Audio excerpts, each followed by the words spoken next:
ISKCON যদি এদেশের মুসলমানদের সাথে খেলতে চায় ঘোষণা দিয়ে মাঠে আসেন, দেখি কতদিন আমাদের সাথে খেলতে পারেন। সংখ্যালঘুরা নিরাপদে থাকুক, এটা আমরা সব সময় চাই, এবং পৃথিবীতে যে কয়েকটা রাষ্ট্রে সংখ্যালঘুরা সবচেয়ে নিরাপদে আছে তার ভিতর অন্যতম হলো বাংলাদেশ। সংখ্যালঘুরা নিরাপদে থাকুক এর অর্থ এই নয় সংখ্যালঘু কার্ড খেলে সংখ্যাগরিষ্ঠ মুসলমানদের বিরুদ্ধে অনবরত ষড়যন্ত্র করে যাবে। আপনারা দেখেছেন বাংলাদেশে হিজবুত তাহরির নিষিদ্ধ, বাংলাদেশে আরও অনেক সংগঠন নিষিদ্ধ। রাষ্ট্রপক্ষ থেকে কি বলা হয়েছে? এই সংগঠনগুলো উগ্র।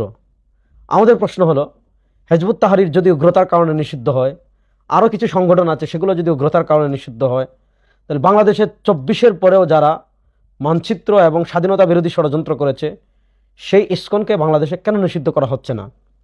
যে চিন্ময়ের মিত্রের অনুসারীরা আমার ভাই আলিফকে অত্যন্ত নির্মমভাবে খুন করেছে, তাদেরকে বাংলাদেশে কেন নিষিদ্ধ করা হচ্ছে না? সম্প্রতি যে ঘটনা ঘটেছে, গাজীপুরের একজন ইমামকে তারা অনবরত হুমকি দিয়েছে, চিঠি দিয়েছে, সর্বশেষ এই পরিবর্তিত বাংলাদেশে তাকে অপহরণ করে নিয়ে যাওয়ার মতো দুঃসাহস দেখিয়েছে, তার অপারেশনের জায়গায় আঘাত করেছে, তাকে পিটিয়েছে, তাকে ইন্ডিয়া পাচার করে দেওয়ার চেষ্টা করেছে, আরও কিছু নোংরা কাজ করেছে যে কাজগুলো প্রকাশ করার মতো না।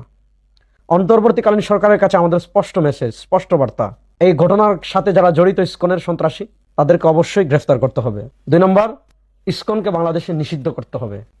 3 নম্বর, ইসকন যদি এদেশের মুসলমানদের সাথে খেলতে চায় ঘোষণা দিয়ে মাঠে আসেন, দেখি কতদিন আমাদের সাথে খেলতে পারেন। আপনি কিছুদিন আগে ফরিদপুরে আমাদের ভাইকে অত্যন্ত নির্মমভাবে খুন করেছেন, মানচিত্র বিরোধী ষড়যন্ত্র করছে, ভাই আলিফকে হত্যা করেছে, এখন একজন বয়োবৃদ্ধ আলেমকে অপহরণ করে তাকে ইন্ডিয়া পাচার করে দেওয়ার চেষ্টা করেছে। এই সংগঠনকে যদি আপনি নিষিদ্ধ না করেন, এই সংগঠনের কার্যক্রমকে যদি নিষিদ্ধ না করেন, এবং আপনি দেখবেন সিঙ্গাপুরে, রাশিয়ায় আর অনেক রাষ্ট্রে তাদের কার্যক্রম নিষিদ্ধ। সুতরাং ইসকনকে নিষিদ্ধ করুন। এই ঘটনার আমরা তীব্র নিন্দা জানাচ্ছি। ঘটনার সাথে যারা জড়িত তাদেরকে আইনের আওতায় আনুন।